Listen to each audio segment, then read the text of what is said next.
Helmets Off, brought to you by WCF Insurance, is now on, and we have the biggest show we've ever had because it's Biggest Loser edition. Here with my buddy and season 16 winner, Toma Dobrosavljevic. Oh my goodness, Scott, you got it. Anyways, close. never mind. It's Toma. No, whatever. I always knew you as Toma. Toma Okay, works. this is no joke. No joke. I'm not saying this because I really mean this. I knew I couldn't win the show myself. Like, there's no, like, if I would have lost 50% of my body weight, I would have had to, like, get rid of bones and body parts in order for it to happen. But if all of the contestants were on the show, I wanted you to win. Wow. I really did. You're just a fine person. You were great to be with and on the show. Class act all the way through. Is that really how you are? Because so just so you know, we have not talked since really literally the season finale. I mean, we didn't see each other during the finals week because you were sequestered. So this is the first time we've really talked since the show ended, like over 3 years ago. Yeah, so are you really a nice guy? I think so. I'd like to believe my friends and family would say I'm a nice guy. Yeah. So yeah, I mean, what the show portrayed me as, I believe, is the closest you're going to find to me. I mean, maybe I didn't talk a lot on the show. Maybe was that on purpose? Were you trying to fly under the radar? No, there's no way I could keep up with you. I mean, with your mouth and everybody else's, there's no way. Did I have a big mouth on the show? There's no way I was going to be able to keep up with those personalities that were on the show. But no, I appreciate you saying that, and I do remember you and I were in a situation where we were in the voting room. I don't know if you recall that. And I remember I was sad for you to see you go, and I think I survived another week. He gained weight. How do you gain weight on The Biggest Loser and stay around? No idea. All I know was that you reached in, you gave me a hug, and you said, you're going to win this thing. And that was one of the things for me was, a big moment for me because throughout the whole process, I didn't believe in myself, right? Each week I'm like, I'm just happy to be here for one more week. And then here I am, I'm about to get eliminated, about to go home, or at least I believe I'm going home. Did you think you were going home? Yeah. And then all of a sudden, I'm saved, and then I have Scott Mitchell, Mr. NFL quarterback, say, you're going to win this thing. And I'm like, what? Life doesn't get better than that. Yeah, it's pretty good. Oh, thank you. Pretty good feeling. So did you go on the show because you wanted to win a game show, or was it like a personal journey for you? Because for me, I didn't want to be on the show. It kind of found me. They didn't actively look for me, but I stumbled onto it, and I just felt compelled to go on the show. Like I wanted to go do it, and I knew I couldn't win it. And for me, it was a very personal journey. My dad had just died, and he died from being overweight. So it was very, very, like I had this really weird experience that wasn't even part of the show. It was amazing. It was incredible. But there was a competitive side of me, and I wanted to win, or at least stay around as long as I could. So what was it for you? I mean, did you go on because I could be somewhat famous, I could win, or was it a personal thing? Nothing to do about being famous or being on a television show. In fact, I never thought in a million years that I would be on a reality TV show, even like The Biggest Loser. For me, it was literally about becoming healthy. I had made a promise to my dad before he passed away. He wanted me to be healthy, and I kind of told him, hey, I'm going to do everything I can. Well, after he passed away, I went into serious kind of depression and just continued to put on weight. And the following, I think it was almost 10 years later, here I was still overweight and I was unhappy and miserable. And I just said, something's got to change. So that year I started losing weight on my own. I just, starting January, those New Year's resolutions, started losing weight on my own. And my life insurance agent actually at the time, he said, hey, you should sign up for The Biggest Loser. You're losing weight like crazy. And I'm like, that's not for me. I'm never going to do something like that.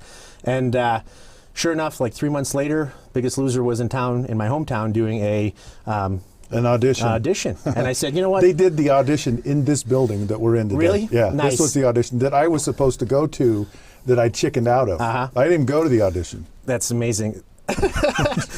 So for me, the audition was, I think, from like 9 to 5, right? Right, yeah. I literally went at about 4 o'clock in the afternoon.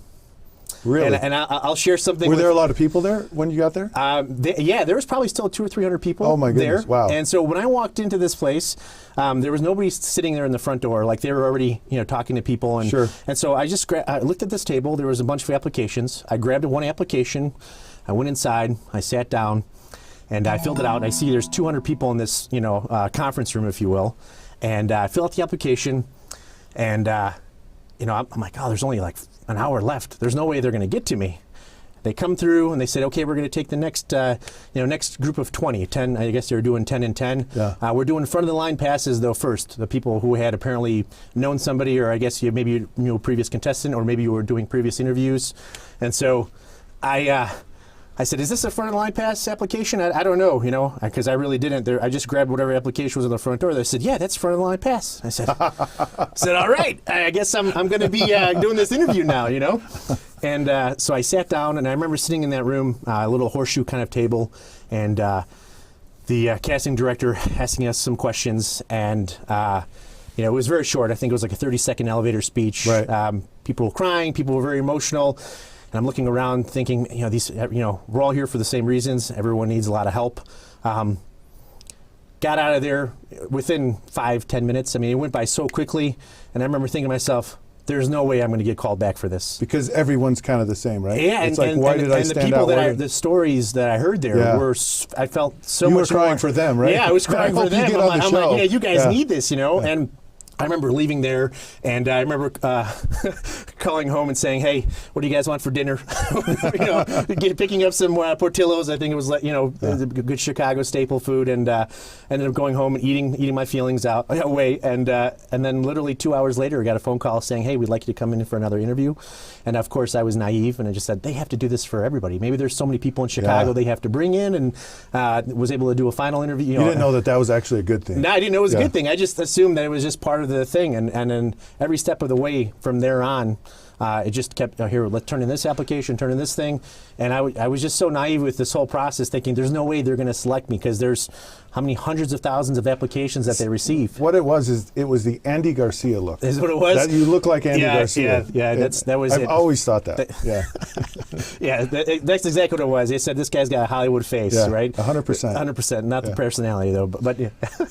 So, did you, when you got on the show, did you feel like, okay, I can win this? Did you ever cross your mind? So, because I think I want to know this because I haven't talked to you, because I think you were, because if you weren't, you were brilliant at it, because Toma was everybody's friend.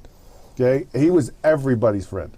He was, and he was just a nice guy. You could not help but like this guy. I mean, I got kicked off the show, and I was happy for him to stay and for me to go home. That's the kind of guy. And I'm competitive. I do not like to lose at all. I was like, I wanted to stay there till the very end.